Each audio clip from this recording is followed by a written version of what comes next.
किया कॉपी पे सॉल्व?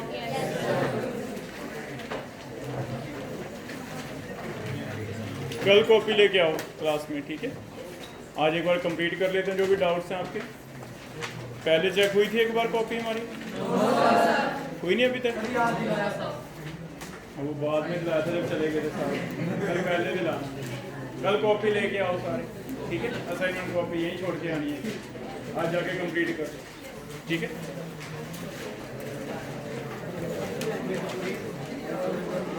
पहले डाउट ले लें।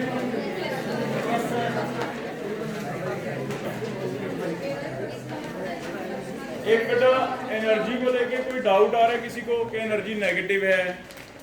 कुछ बच्चे सुबह वाले बैच में पूछ रहे थे, पहले मैं डाउट क्लियर कर देता हूँ आपको। एनर्जी का फॉर्मूला क्या लिया हमने? माइनस लिया है ना? तो क्या किसी को ऐसे डाउट आ रहा है कि सर एनर्जी नेगेटिव कैसे हो गई?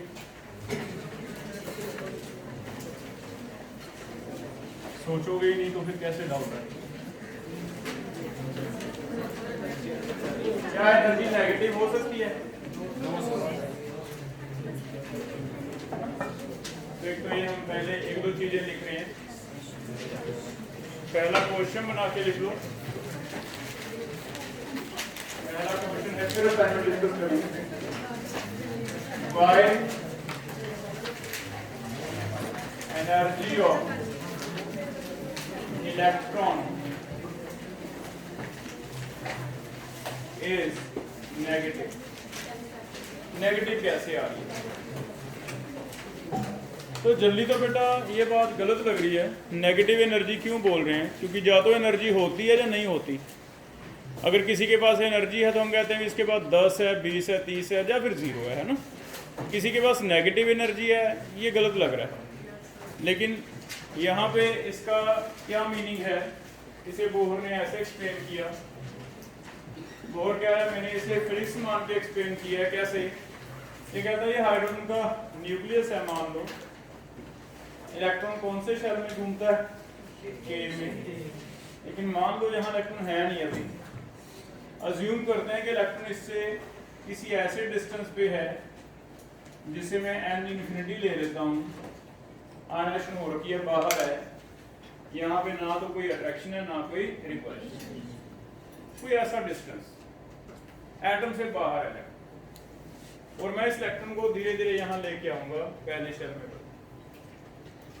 अब अगर अज्यूम करते हैं कि इलेक्ट्रॉन न्यूक्लियस के रीच से बाहर है, ना कोई अट्रैक्शन ना कोई रिपल्शन, तो यहाँ इलेक्ट्रॉन हिलेगा? क्या उसे घूमने की जरूरत है? घूमता क्यों था? Centripetal should be equal to, घूमना पड़ता था ना, यहाँ तो घूमने की जरूरत है।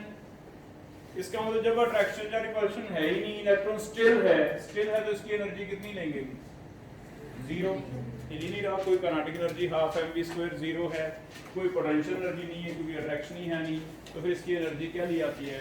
0। इसका मतलब ऐसे अज्यूम करता है, वो कहता है जब इलेक्ट्रॉन सपोज करोगे बाहर होगा एटम से, तो वो ना तो हिलेगा, ना कोई अट्रैक्शन होएगी, ना कोई रिपल्शन होएगी, उसकी एनर्जी सारे तरह की क्या होएगी? 0।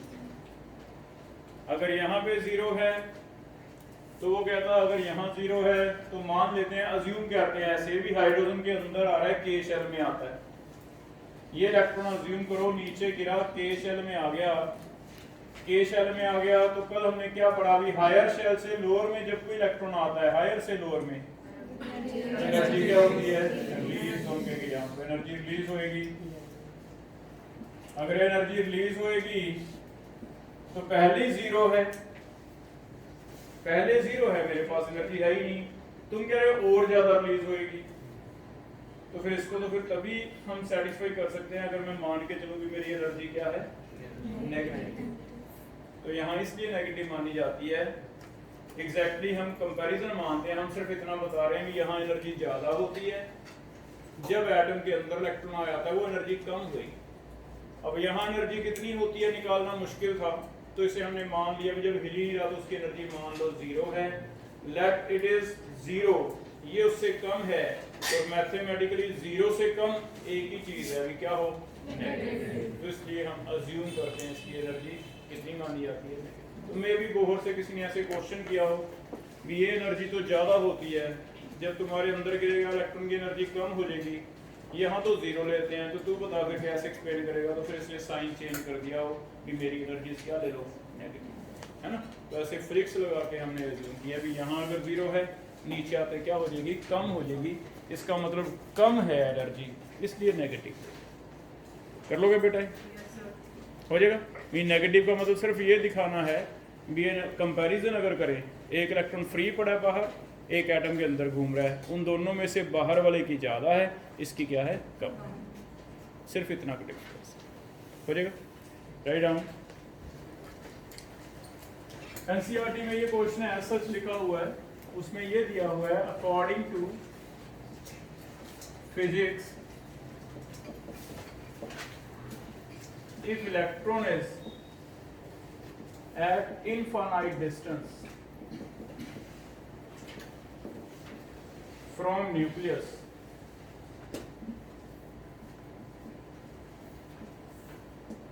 its energy is assumed to be, assumed लिखा मैंने word, to be zero, reason no attraction और हिल ही नहीं रहा। ऐसा है क्योंकि स्पेस में कोई चीज पड़ी है, हिल नहीं रही, उस पर ना तो किसी की कोई अट्रैक्शन ना किसी की कोई रिपल्शन। अट्रैक्शन की वजह से भी पोटेंशियल एनर्जी आती है बेटा, आपने एमजीएच सुना होगा। ग्रेविटी की वजह से हम पे एनर्जी लग रही है, चाहे मैं हिल नहीं रहा, मेरी काइनेटिक एनर्जी जीरो है, लेकिन फिर भी जो ग्रेविटी मुझे अर्थ की खींचे जा रही है अपनी तरफ, उसकी वजह से मेरे में पोटेंशियल एनर्जी है, दैट इज कॉल्ड एमजीएच। जितना मैं ऊपर चल जाऊंगा उतना ही एमजीएच क्या हो जाएगी, ज़्यादा। तो मेरे में एक एनर्जी तो है ना, वो अट्रैक्शन की वजह से। अब यहाँ ना तो ये हिल रहा है, मींस काइनेटिक एनर्जी जीरो, ना कोई अट्रैक्शन लग रही है, इट मींस पोटेंशियल एनर्जी भी जीरो, तो इसकी एनर्जी क्या मान लेनी चाहिए, ठीक है। ये हो गया। अगर ये जीरो है तो फिर when electron enters in any orbit within atom, किसी भी ऑर्बिट में आ जाए, it will come from higher shell to, कौन से शेल में, higher shell to lower shell, and release energy किस फॉर्म में, इन फॉर्म ऑफ ईएमपी। तो कहता नीचे आएगा तो एनर्जी छोड़ेगा, वो किस फॉर्म में छोड़ेगा, ईएमपी। तो कहता फिजिक्स को एक्सप्लेन करने के लिए किसी साइंटिस्ट ने जब क्वेश्चन किया, उसे उसकी सेटिस्फेक्शन के लिए इसने ऐसे कह दिया भी ठीक है, तेरी बात भी मैं एक्सेप्ट कर लेता हूँ, अगर वहाँ जीरो है तो मेरे इलेक्ट्रॉन की एनर्जी क्या होगी, कम होगी, कम होगी तो क्या होगी, नेगेटिव। ठीक है, हो जाएगा, in form of EMF. So it's energy will be less than zero, zero से नीचे जाएगी, एंड हेंस नेगेटिव, इसलिए इसकी एनर्जी क्या दी जाती है, ठीक है। तो क्वेश्चन आया था भी नेगेटिव क्यों लिया, उसे बोहर के मॉडल से हमने एक्सप्लेन कर दिया भी जब इलेक्ट्रॉन आउट ऑफ रीच है, अट्रैक्शन भी है नहीं, घूम भी नहीं रहा, तो दोनों तरह की एनर्जी जीरो है। फिजिक्स के अकॉर्डिंग किसी बॉडी में दो तरह की एनर्जी हो सकती है, पोटेंशियल एंड, इसकी दोनों जीरो। तो हमने फिजिक्स को एक्सप्लेन किया भी हाँ यहाँ जीरो है, अंदर आते हुए रिलीज हो जाएगी, रिलीज हो जाएगी तो जस्टिफाई करने के लिए साइन क्या लगा दिया, नेगेटिव। और जैसे मैं बता रहा हूँ कि नेगेटिव का मतलब ये है कि यहाँ जितनी भी है ये उससे कम है, सिर्फ कंपैरेटिव।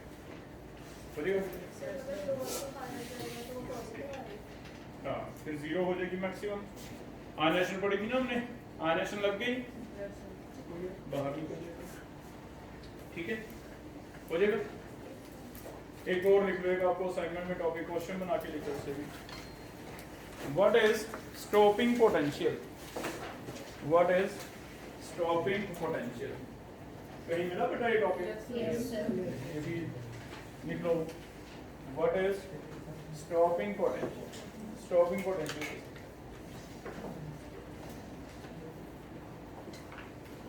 What is stopping. ये टॉपिक जो रिलेटेड है ये फोटोइलेक्ट्रिक इफेक्ट से रिलेटेड है। फोटोइलेक्ट्रिक सेल बना रहे हैं, मान लो यहाँ मैंने सीजियम लगा लिया, एक प्लेट लगाई है किसकी, सीजियम की। सीजियम बेस्ट मेटल था ना। यहाँ एक हल्का सा पॉजिटिव चार्ज दे दिया था, हम कहते थे जैसे ही इसे रेडिएशन डालेंगे क्या होगा, इसमें से क्या निकलेगा, और इलेक्ट्रॉन स्पीड से भागता है, इसकी कुछ ना कुछ काइनेटिक एनर्जी होती है।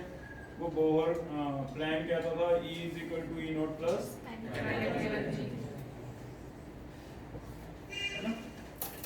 अब ये प्रूव करने के लिए काइनेटिक एनर्जी निकालने कैसे एक्सपेरिमेंटली, तो आज इसे पढ़ रहे हैं, स्टॉकिंग पोटेंशियल इससे रिलेटेड है। ये इलेक्ट्रॉन की काइनेटिक एनर्जी मेजर करने के लिए ये वर्ड की हमें जरूरत पड़ती है। अगर तो बेटा मैं इधर पॉजिटिव लगाता हूँ फिर तो इलेक्ट्रॉन इधर आ रहा है, करंट पैदा हो रहा है।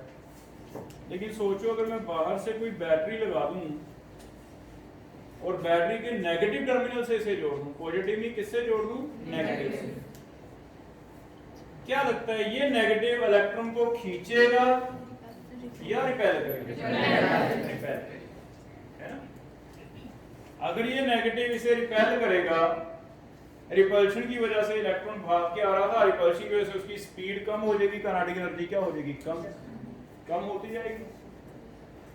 अगर मैं नेगेटिव बढ़ाता जाऊं कभी ना कभी ऐसा होगा भी इलेक्ट्रॉन को रोक देगा, क्योंकि इसकी अट्रैक्शन जो रिपल्शन जो है वो उतनी हो जाएगी जितनी इलेक्ट्रॉन की क्या है, काइनेटिक एनर्जी। इलेक्ट्रॉन इधर से भाग के जा रहा है ऐसे, उधर से इसे रोका जा रहा है।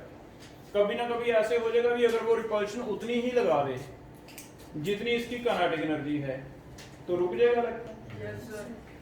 जैसे इलेक्ट्रॉन रुक गया, क्या मैं ऐसे कह दूंगा इधर से रिपल्सिव एनर्जी जो इसे पुश कर रही है, इलेक्ट्रॉन की कौन सी एनर्जी, काइनेटिक, वो दोनों क्या हो गए, इक्वल, वहीं रुकेगा ना।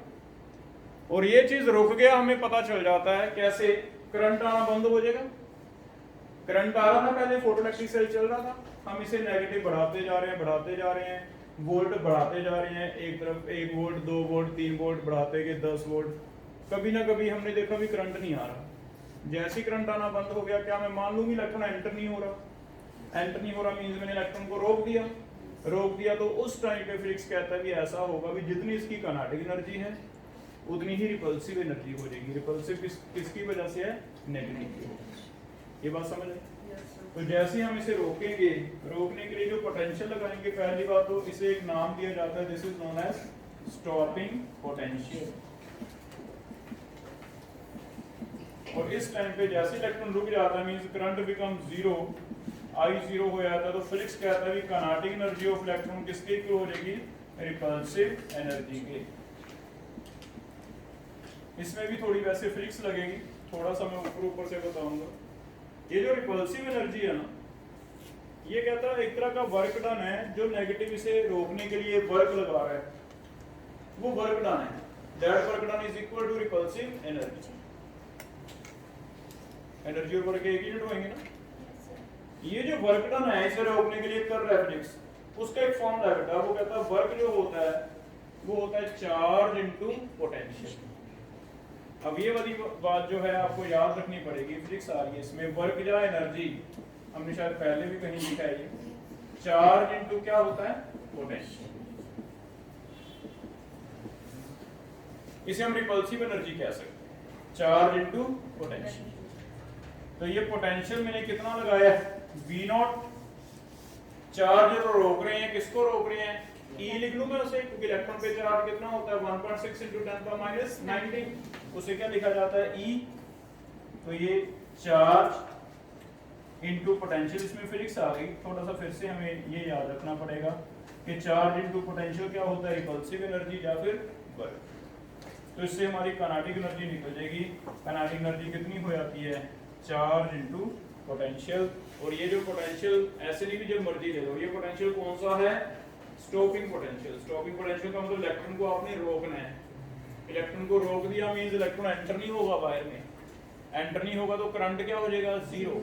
तो ये तब नोट करना है, यहाँ एक एमीटर नाम आप पढ़ोगे फिजिक्स में, एमीटर होता है जो करंट मेजर करता है, वो करंट की जो वैल्यू है वो जीरो दिखा देगा धीरे धीरे। जैसे ही जीरो हो जाएगी हम मान लेंगे कि हाँ रुक गया होगा, जब ये रुक गया तब काइनेटिक एनर्जी किसके इक्वल हो जाएगी, रिपल्सिव के। ये फॉर्मूला आपको फिजिक्स का याद करना पड़ेगा कि रिपल्सिव एनर्जी का एक फॉर्मूला है, that is charge into potential. Charge electron पे ई सिंबल ले रहे हैं हम इस चैप्टर में, तो ई इनटू ई। यहीं से देखो इलेक्ट्रॉन वोल्ट समझ आ रहा है, ये है क्या एनर्जी। तो यहीं से एक एनर्जी का यूनिट नया बना लिया था जिसे हम कल पढ़ के आए हैं, ईवी, याद है इलेक्ट्रॉन वोल्ट। वैसे यही है एनर्जी का यूनिट, यहीं से बना है वो। हम क्या करते थे, ई की वैल्यू भर लेते थे 1.6, वो क्या बन जाता था, जूल्स, है ना। तो वो सारा शुरुआत में यहीं से हुआ शायद, बोलिएगा बेटा। तो काइनेटिक एनर्जी हम ऐसे निकालेंगे, voltage 1 volt 2 volt 3 volt 4 volt, मान लो 12 वोल्ट है आपको दे दिया, इसका स्टॉपिंग पोटेंशियल 12 वोल्ट है, स्टॉपिंग पोटेंशियल 12 वोल्ट है। आपको सिर्फ इतना पूछेगा कि बता सकते हो काइनेटिक एनर्जी कितनी थी इलेक्ट्रॉन की, हम कहेंगे बता सकते हैं kinetic energy is equal to E into 12। E की वैल्यू कितनी कर दोगे, 1.6 into 10 का -19, वो E की वैल्यू भर के जूल्स निकाल। अदरवाइज सीधा आंसर देना 12 EV, 12 EV हो गया। EV क्या है, इलेक्ट्रॉन, हो जाएगा बेटा। ये चीज एक्सपेरिमेंटली की तभी तो हमें समझ आई ना, क्योंकि ये तो अपनी थ्योरी से कह देता था, ये कहता था भी तुम चेक करके देखो, मैंने E इतनी दी है, E नॉट इतनी है, तुम्हारी काइनेटिक एनर्जी इतनी आएगी, कितनी, E माइनस E नॉट। पता कैसे चला भी इतनी आ रही है कि नहीं, तो फिर हमने एक्सपेरिमेंट करके देखा। एक्सपेरिमेंट ये वाला, स्टॉपिंग वोल्टेज से EV निकाल के काइनेटिक एनर्जी निकाली, और ये काइनेटिक एनर्जी उतनी ही आती थी जितनी प्लैंक बताता था थ्योरेटिकल। तब हमने प्लैंक को एक्सेप्ट किया भी हाँ तो सही क्या है, ठीक है, हो जाएगा बेटा। राइट डाउन स्टॉपिंग पोटेंशियल क्या है। मेन तो आपको बस फॉर्मूला याद रखना है, ये वाला क्वेश्चन तो में इतना का आएगा, kinetic energy is equal to charge into potential, eV naught, है ना। तो लिख लो स्टॉपिंग पोटेंशियल क्या है। Stopping potential is opposite potential, opposite potential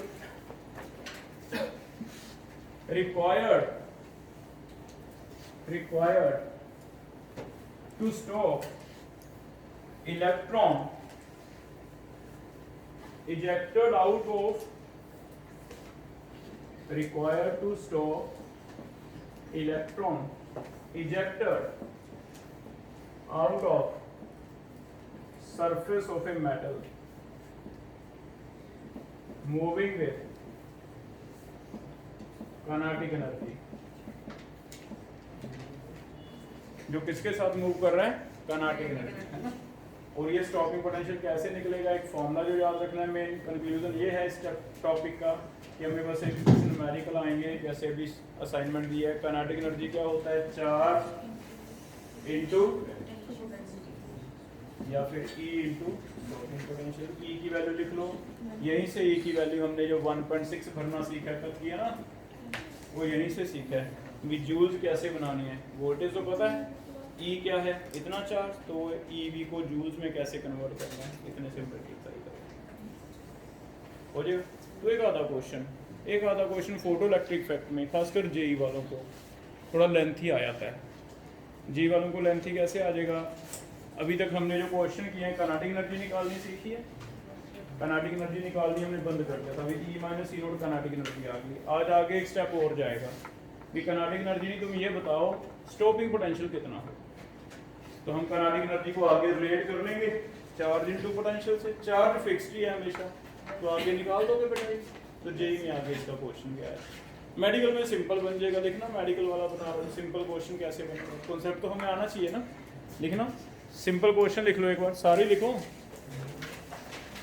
सारे लिखो, ट्राई करो। Radiation of energy 12 EV, radiation of energy 12 EV is strike on metal with work function 10 EV. Find out stopping potential to stop photoelectron. Options हैं 10 EV, 5 EV, 2 EV,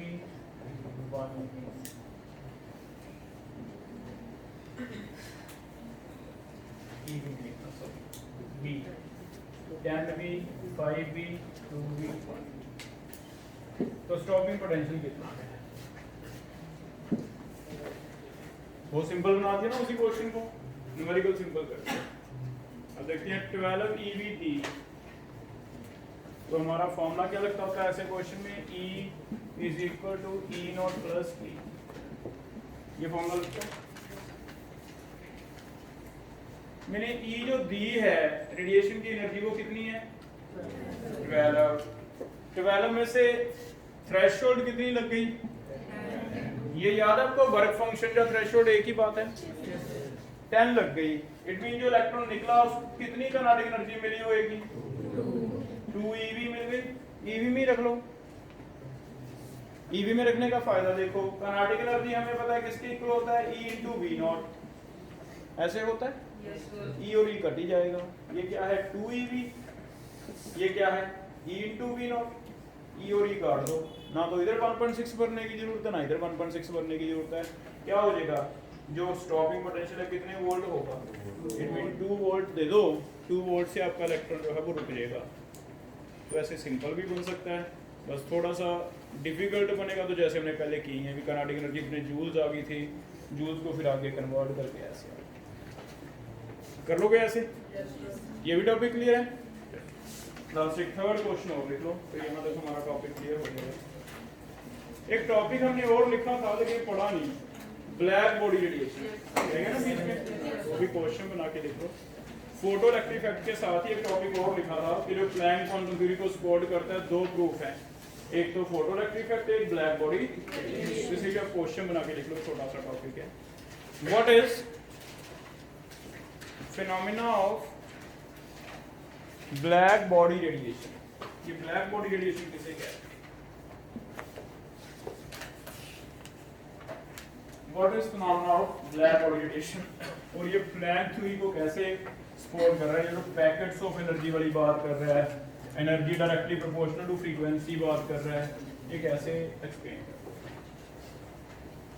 वैसे तो बेटा black body किसी भी ऐसी सब्सटेंस, ऐसी body को कहते हैं जो हीट करने से ग्लो करता है। आपने देखा होगा कोई भी चीज हीट करते हैं, ज्यादातर हीट करने से क्या होने लग जाती है? ग्लो होने लग जाती है। बल्ब भी है, सन भी है। रात को आप कहीं आग जलाते हो तो आसपास आप देखते हो रोशनी होने लग गई, काफ़ी चीज़ें ग्लो करने लग गई। तो कोई भी चीज़ गर्म करने से अगर ग्लो करती है उसे हम क्या कह देते हैं? Black body. ठीक है, लेकिन एग्जैक्टली इसकी अगर डेफिनेशन लिखनी है तो इसका डेफिनेशन ऐसे दिया हुआ है, black body is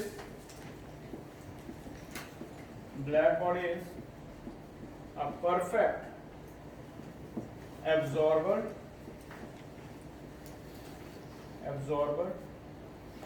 and emitter of energy. Black body is perfect absorber and emitter of energy. वही चीज है, किसी को हीट किया, हीट एनर्जी दे दी, उसने वो एनर्जी वापस छोड़ दी किसमें? ईएम वेव में। ईएम वेव तभी दिखी हमें फिजिकल। तो कोई भी चीज जो ग्लो करती है हीटिंग से, वो यही लेकर रही है, वो ले रही है हीट, दे रही है एनर्जी, हीट ले लेती है, ईएम वेव छोड़ देती है, उसे क्या कहते हैं? Black body. ठीक है, तो कोई भी अगर आपको वैसे आ जाए कि क्या ये ब्लैक बॉडी है, सोचना पड़े, तो आप बस ऐसे देख लो भी एनीथिंग, ये हिंट लिख लो इसका, एनीथिंग ग्लोस ऑन हीटिंग, हमारे लिए वो क्या है? Black body. एक सन भी ब्लैक बॉडी। ठीक है, ये एक्सपेरिमेंट उसने प्लैंक क्वांटम थ्योरी एक्सप्लेन करने के लिए किया है। एक्सपेरिमेंट क्या है? क्या आयरन कभी ऐसे देखा बेटा हीट करने से ग्लो होता हो? क्या आपने ऐसे सुना कि आयरन हीट करने से रेड सा दिखने लगे आपको? एग्जैक्ट क्या होता है? एक एक्सपेरिमेंट अगर आप करोगे, आयरन को पहले हीट करोगे तो आप देखोगे रेड सा कलर दिखेगा। लेकिन अगर एग्जैक्ट एक्सपेरिमेंट हम देखें तो ये बता रहा है कि अगर और ज्यादा हीट करेंगे, और ज्यादा मोर हीट, तो फिर इसका कलर चेंज हो जाएगा येलो। और ज्यादा हीट करेंगे तो इसका कलर चेंज हो जाता है ऑलमोस्ट ब्लू। अब ये हमने शायद ना देखा हो प्रैक्टिकली, लेकिन इसे फिर हमें मानना पड़ेगा कि वो ऐसे कह रहा है कि येलो होता है, बाद में क्या होता है, ठीक है। रेड वाला तो आम दिखता होगा कहीं, है ना। ये कैसे हो रहा है, पहले हमने हीट दी, जितनी एनर्जी दी उतनी छोड़ दी, वो छोड़ी किस फॉर्म में, ईएम वेव, रेड। लेकिन पहले आपने एनर्जी कम दी तो एनर्जी छोड़ी भी कम। क्या वेव पेयर में से किसी को याद है भी किसकी एनर्जी कम होती है, किसकी ज्यादा? रेड हैज लीस्ट एनर्जी, इसकी एनर्जी क्या है, मोस्ट है, मैक्सिमम। इसका मतलब मैं ये कलर जो इसने मुझे दी है वो सर्कल कर रहा हूँ, चेक करो क्या कंक्लूजन निकलता है कि पहले आपने जब हीट किया तो मैं हीट करने लग गया, आयरन और गैस पे रख दिया हमने, हीट होता जा रहा है, पहले कलर कौन सा निकला, रेड, क्योंकि पहले हीट क्या हुआ है, कम। रखा रहने दो आधा घंटा, रखा और हीट हो गया, तो कलर क्या हो गया, येलो। इसका मतलब क्या हुआ, मैंने और ज्यादा हीट दे दी। अब ज्यादा हीट दे दी तो छोड़ी भी क्या, ज्यादा छोड़ी तो कलर चेंज होना ही था भी, क्योंकि ज्यादा एनर्जी किसकी है, येलो। फिर उसी को और आधा घंटा हीट करो, और हीट करते रहो, और हीट दे रहे हैं, दे ज्यादा रहे हैं तो छोड़ेगा भी क्या, ज्यादा, तो कलर क्या हो गया, ब्लू। इसका मतलब ये है कि जैसे जैसे आपने एनर्जी बढ़ाई वैसे वैसे फ्रीक्वेंसी चेंज होती गई। इसका मतलब प्लैंक कहता भी मेरी थ्योरी सही है। ऐसा नहीं है कि रेड ही रेड और डार्क रेड, ऐसा नहीं हुआ। पहले डिसकंटिन्यूअस नेचर है, पहले हीट किया, एक पैकेट ऑफ एनर्जी निकला जो किसका था, रेड का। फिर आपने ज्यादा एनर्जी से हीट किया, दी ज्यादा है तो निकली भी ज्यादा, लेकिन वो जो एनर्जी ज्यादा निकली उससे फ्रीक्वेंसी चेंज हो गई, क्योंकि कलर क्या हो गया उसका, येलो। फिर और ज्यादा हीट दी, और ज्यादा एनर्जी निकली, उससे फिर से फ्रीक्वेंसी चेंज हो गई, कौन सा कलर हो गया, ब्लू। इसका मतलब मैं सही कह रहा हूं कि एनर्जी, पहला पॉइंट वो ये नहीं कि कंटिन्यूअसली रेड ही निकलेगी, रेड और डार्क रेड और नहीं, वो पैकेट्स में निकलेगी। किसका पहला पैकेट निकलता है, येलो का। दूसरा पैकेट किसका निकलता है, सॉरी पहला पैकेट रेड का, दूसरा तीसरा तो उसने पहला पॉइंट कहा कि मेरी डिसकंटिन्यूअस नेचर वाली बात जो बताई है वो सही प्रूव हो रही है। दूसरा, energy directly proportional to frequency, क्योंकि जैसे जैसे एनर्जी बढ़ती है तो क्या बढ़ रहा है, रेड से ज्यादा फ्रीक्वेंसी किसकी है, येलो की, येलो से ज्यादा फ्रीक्वेंसी है ना। तो इससे प्लैंक ने अपना पॉइंट प्रूव। और ये आज मैं तुम्हें बहुत इजीली समझा सकता हूँ। बोहर मॉडल देखो, आयरन एटम्स है बेटा, कलर क्यों आ रहे हैं, इलेक्ट्रॉन की ट्रांजिशन से। ये इलेक्ट्रॉन है एक किसी लेवल में भी, चलो शेल में, चौथे में, पांचवें में, किसी में तो है, आयरन में ग्राउंड स्टेट में। आप हीट करते हो, जंप करके ऊपर जाता है, रिटर्न करता होगा, क्या छोड़ता है, कम एनर्जी दी, मान लेते हैं फिफ्थ शेल में, चलो मान लो फिफ्थ शेल में, फिफ्थ से सिक्स में क्या होगा, सिक्स से वापस आ गया, दी कम है तो छोड़ी भी कम, लेकिन ज्यादा एनर्जी दे दी तो फिफ्थ से सिक्स की जगह हो सकता है जंप बड़ा हो गया तो फिफ्थ से हो सकता है सेवन में चला गया, सेवन में चला गया तो छोड़ेगा भी ज्यादा, क्योंकि गैप ज्यादा है। तो डेल्टा ई का कल फॉर्मूला पढ़ा था, जितना गैप ज्यादा होगा छोड़ेगा भी ज्यादा, छोड़ी ज्यादा कौन सी, येलो। और ज्यादा दे दी तो और बड़ा जंप तो हो सकता है 8th 8th में या 9th में चला गया, वहां से रिटर्न किया तो क्या हो गया। तो इसी वजह से बोहर मॉडल के बाद पढ़ा है मैंने, क्योंकि सिंपल सी चीज है, जब आप एटम को हीट करते हो, अगर वो हीट करके हायर शेल में जाता है तो नीचे आएगा तो एनर्जी तो देगा ही। हाँ, वो अलग चीज है भी, कुछ एनर्जीज विजिबल पार्ट से मैच हो जाती हैं जो हमें दिखाई देती हैं, कुछ एनर्जीज विजिबल पार्ट से मैच नहीं होती जो हमें दिखाई नहीं देती। इट मींस हीट करने से हर एक बॉडी ने कलर तो छोड़ा ही है, लेकिन कलर कहने की बजाय ये कह सकते हैं भी ईएम वेव तो छोड़ी है। हाँ, वो ईएम वेव डिपेंड करता है कि क्या वो विजिबल हिस्से में आती है, नहीं, क्योंकि माइक्रोवेव भी होती हैं, आईआर भी होती हैं, अल्ट्रावायलेट भी होती हैं, वो हमें नहीं दिखाई देती। इसलिए हमने एग्जांपल किसकी उठाई, आयरन की, क्योंकि आयरन में कलर दिख रहे हैं। ये पर्टिकुलरली उस हिस्से में लाई कर गया जिसमें आपको कलर दिखाई देगा। बोलिएगा बेटा, तो दोनों ही थ्योरी सही लग रही है, बोहर वाला भी सही लग रहा है, इससे उसने भी अपना पॉइंट दे दिया, प्लैंक भी सही। करोगे बेटा, मैडम लिख लो, डेफिनेशन हमने लिख ली थी। एक्सपेरिमेंट में क्या प्रूव किया, on heating iron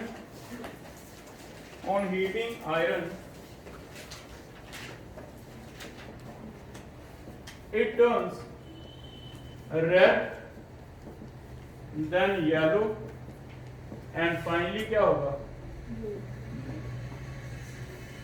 it turns red, then yellow, and finally क्या होगा? ठीक है। It shows discontinuous nature. एक तो डिसकंटिन्यूअस नेचर है, it shows discontinuous nature of energy, discontinuous nature of energy, and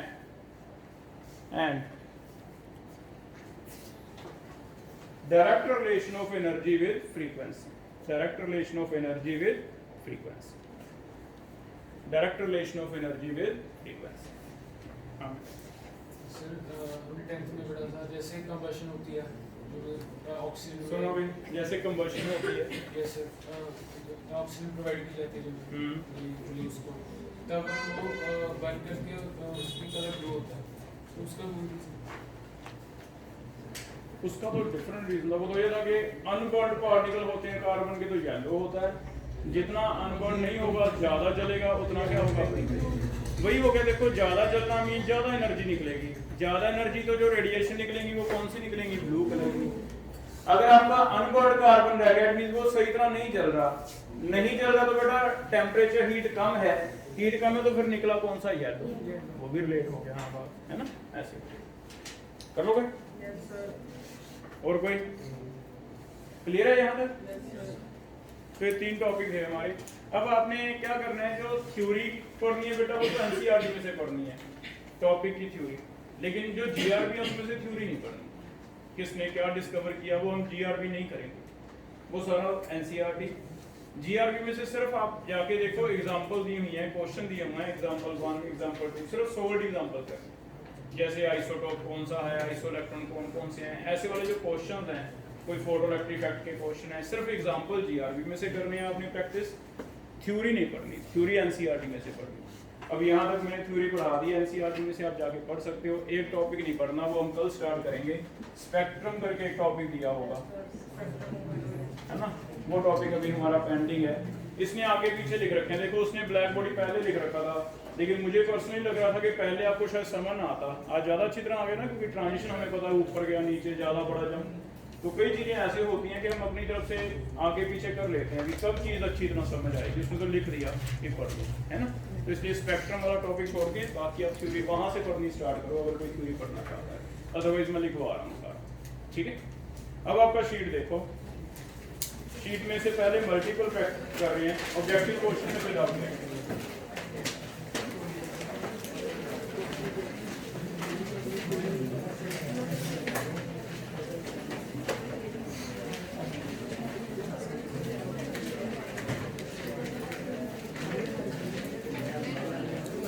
first 5 में से हैंड रेज करो जो भी डाउट है, फर्स्ट, और कोई फर्स्ट 5 में से, फर्स्ट 5 में से कर रहे हैं, first and third. First question किसी का हो गया, हैंड रेज करो, कोई समझा देगा, आप समझाओगे कैसे होगा। सुनो भी, पहला वेलोसिटी की हेल्प से एन निकाल लेंगे, ठीक है बेटा, आगे फिर रेडियस निकाल लेंगे। सर्कमफ्रेंस क्या होता है, लिखो, पहले हमें स्टेप 1 है वेलोसिटी का फॉर्मूला लगा के एन निकाल के देखो, 2.18 इंटू 10⁻⁻⁰ इंटू z/n, z1 होता है। एन हिट एंड ट्राई करके देखना, एन में अगर 2 भर दूं तो क्या वेलोसिटी 1.09 हो जाएगी? ये वेलोसिटी कब आएगी? जब एन कितना भरें? 2। इससे एन निकल गया 2, n2 है तो रेडियस निकल जाएगा 0.529 into N square by z1। लेकिन ये एंगस्ट्रॉम है, मीटर बना लो, कितने से मल्टीप्लाई करके मीटर बनेंगे? रेडियस आ गया, सर्कमफ्रेंस का फॉर्मूला क्या 2πr होता है, तो सर्कमफ्रेंस लिख लो, सर्कमफ्रेंस कितना होगा, सॉल्व कर लो वैसे, ठीक है, चेक करो। फर्स्ट नोट करो, थर्ड के लिए हैंड रेज करो जिसका सही है थर्ड। हाँ बेटा आप बताओ, आपका नेम क्या था? गुरनूर।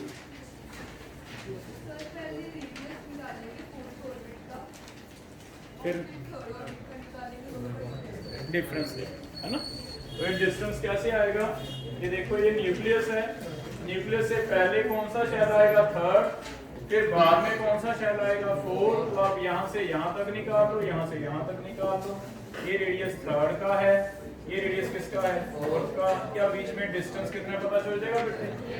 कैसे निकलेगा प्रणव डिस्टेंस? रेडियस 4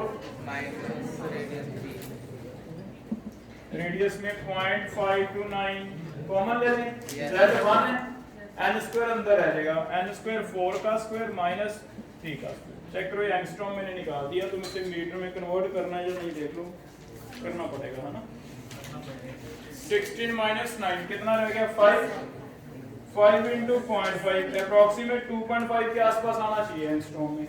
तो 2.5 into 10 पर माइनस 10 वाला कोई आंसर देखो है तो 2.6 आ जाएगा। ठीक है,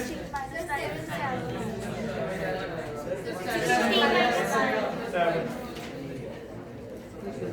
फिर तो 3 आ जाएगा, 2.6 1.8 आएगा। करके कर लोगे? आगे देखो 5 पर चेक करो, कोई और डाउट है?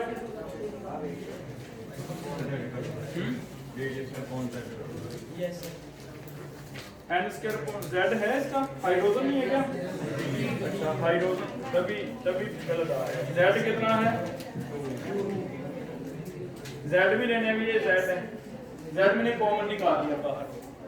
ठीक है, नोट कर लो बेटा थर्ड क्वेश्चन। और कोई 5 तक? आगे 10 तक चेक करो, 7 and 9 तक। पहले 7 क्वेश्चन देख लो। 7 में आप मैथमेटिकली सीखोगे अगर x versus y, x axis पे और y एक्सिस पे ग्राफ ड्रॉ करना है। इसमें दो रिलेशन आते हैं। पहला, अगर कभी दो क्वांटिटीज में डायरेक्ट रिलेशन आता है फिर तो होता है बेटा स्ट्रेट लाइन ऐसे वाला।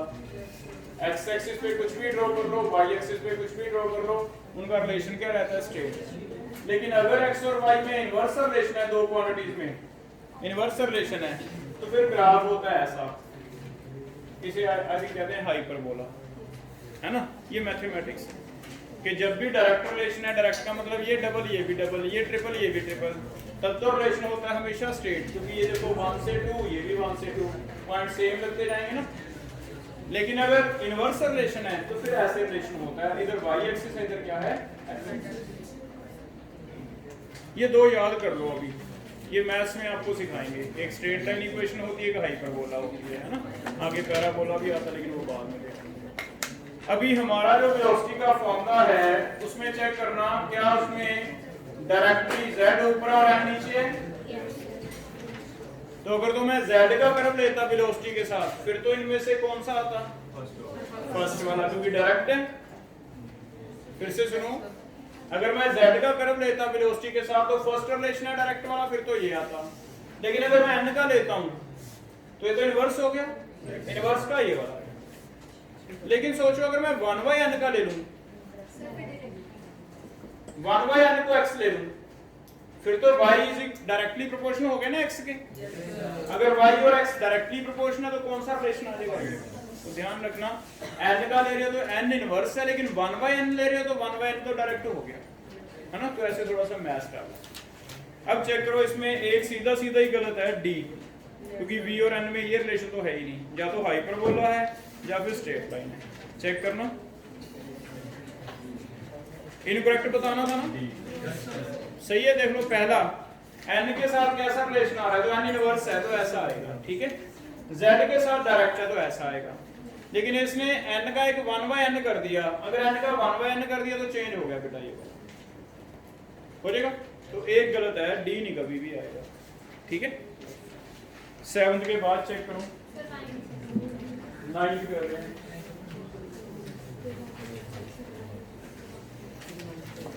9th कौन बता रहा है? सर मैं एनर्जी निकाली है हाइड्रोजन की ईवी में, तो -13.6 × 1/m²। सीधा ही लग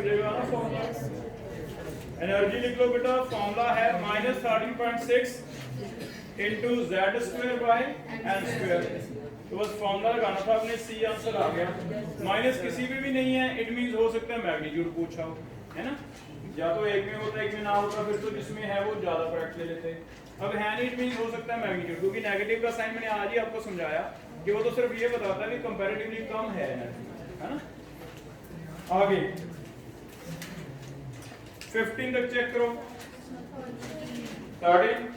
13 हैंड रेज करो, 14 बता दो, पहले कोई बता रहा है? 13 किसी का हो गया? मनमीत -2.18 into 10 पर -18 into फॉर्मूला क्या लगेगा? ये तुमने कैसे डिसाइड किया यही वाला लगेगा? क्योंकि 2-3 फॉर्मूले लिखवाए हैं बेटा। जो 10 की पावर, हाँ, क्योंकि ऑप्शन में क्या है, 10 की पावर 18 के आसपास है। ध्यान से देखो, अगर हम 13 के वाला लेते फिर तो 10 की पावर 1 भी ना होती, 13.6 लेते तब भी नहीं होती। अब 10 की पावर 18 के आसपास आ रहा है, तो आपको बताया था कि आप ऑप्शन देखोगे भी हमें फॉर्मूला क्या लेना है। तो ऑप्शन हमें सजेस्ट कर रहा है कि 10 की पावर -18 वाला फॉर्मूला लें। तो ये वाला फॉर्मूला है, इसमें z देखो कितना भरोगे? 1। जब भी नाम दिया हो आपको क्या बताया, हाइड्रोजन लेना है। n कितना भरना है?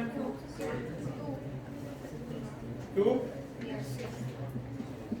सॉल्व करके देखो आंसर आ रहे हैं नहीं, आ जाएगा 13। नोट कर लो बेटा, 13 के बाद चेक करो 15 तक। कोई और है? 14 चेक। फर्स्ट बोहर ऑर्बिट का रेडियस कितना है? 0.5 to 9। तो इनमें से निकाल के देख लो किसका 0.5 to 9 आता है। कौन सा? 14। Radius first orbit of hydrogen 0.5 to 9 into n square by z, कितना ही आ रहा है? तो आप हिट एंड ट्राई करते जाओ, भरते जाओ, कौन सा आंसर सही आ रहा है? बी भर के देख लेते हैं। रेडियस बी या डी? डी भर के देखो, डी भर के देखेंगे। बेरिलियम है 0.5 to 9 इंटू कौन सा शेल है? सेकंड।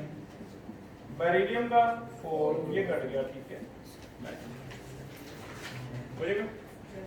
एन स्क्वायर और जेड इक्वल होना चाहिए, तभी इक्वल आएगा ना ये।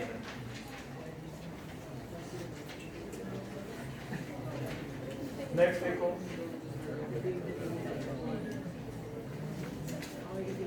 14 के बाद 18, 15।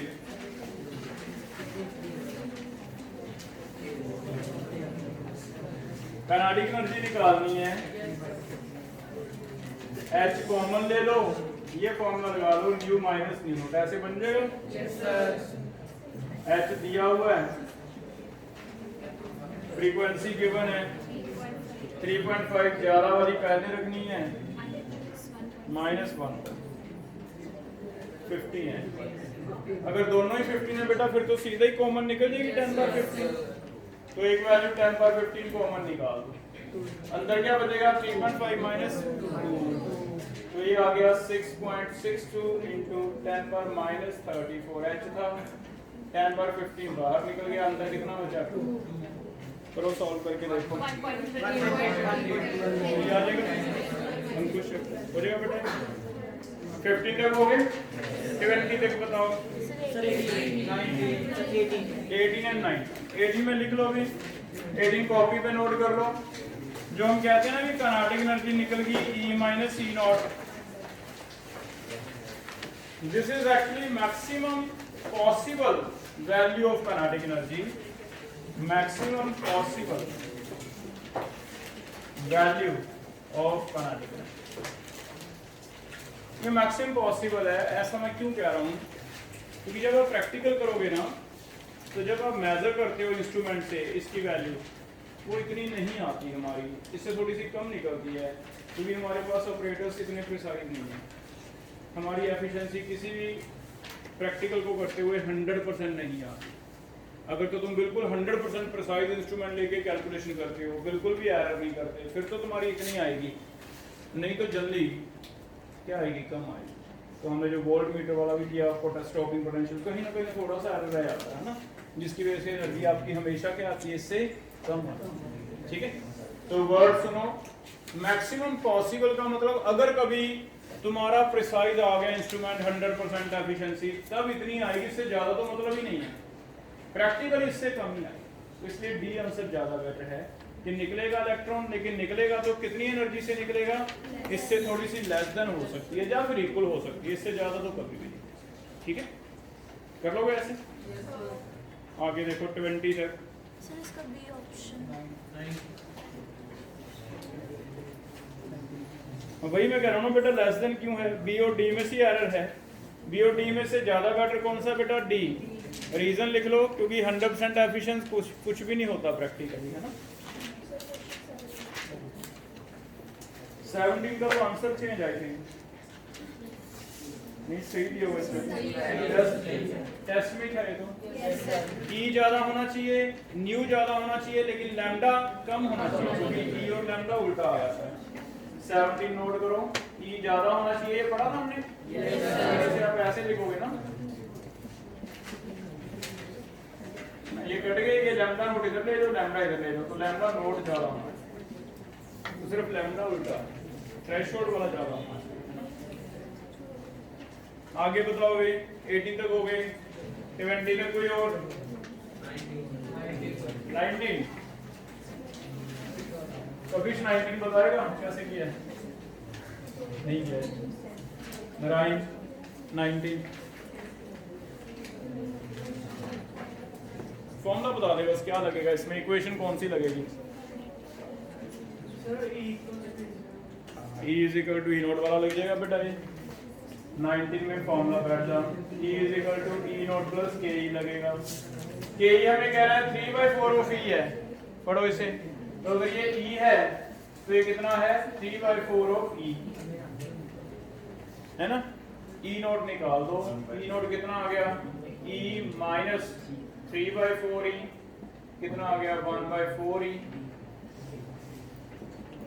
E कितना होगा, H new, I think new given है, चेक करो, H गिवन है, न्यू गिवन है, H हमें पता होता है 6.62 into 10 power minus 34, new given है कितना है, 3.2 into 10 power कितना,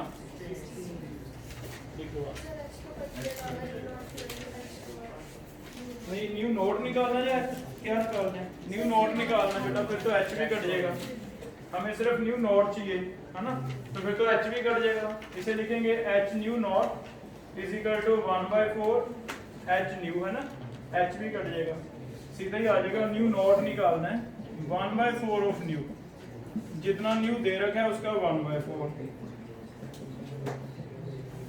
ठीक है, मुझे लगा थ्रेशोल्ड एनर्जी निकालनी, थ्रेशोल्ड फ्रीक्वेंसी निकालनी है, वो तो और इजी था, सीधा 1/4, ठीक है। 20 तक देखो कोई और है, ठीक, 22 में फिर एक तरफ सही कर लेते हैं, एक आप ऐसे करो, सेकंड वाले में 22 में थोड़ा चेंज कर लेते हैं, क्योंकि दोनों ही सेम दे रखी है ऑप्शन, इसे आप काइनेटिक एनर्जी कर लें या फ्रीक्वेंसी कर लें, फ्रीक्वेंसी और करंट, करंट बढ़ता है बेटा नंबर ऑफ इलेक्ट्रॉन बढ़ने से, और नंबर ऑफ इलेक्ट्रॉन बढ़ते हैं नंबर ऑफ रेडिएशन बढ़ने से।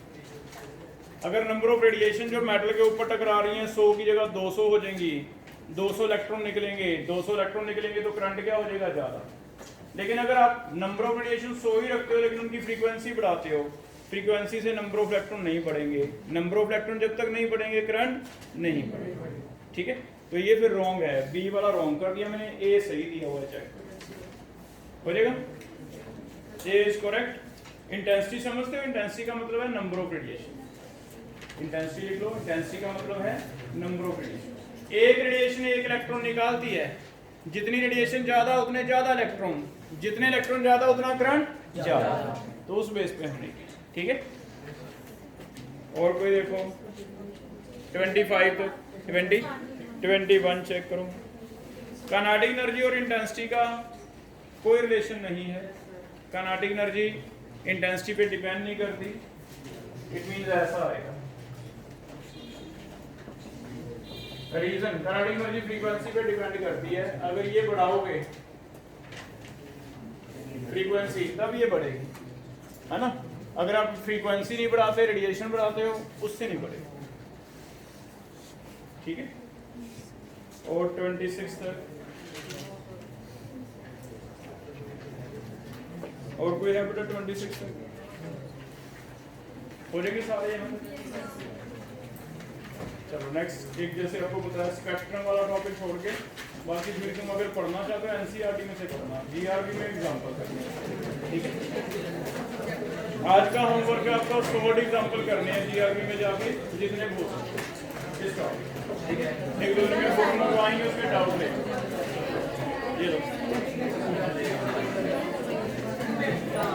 एक बेटा टेस्ट बांट रही है मैम, टेस्ट ले जाओ अपने, टेस्ट चेक हो गए हैं। कल टेस्ट के डाउट भी ले लेना मेरे से।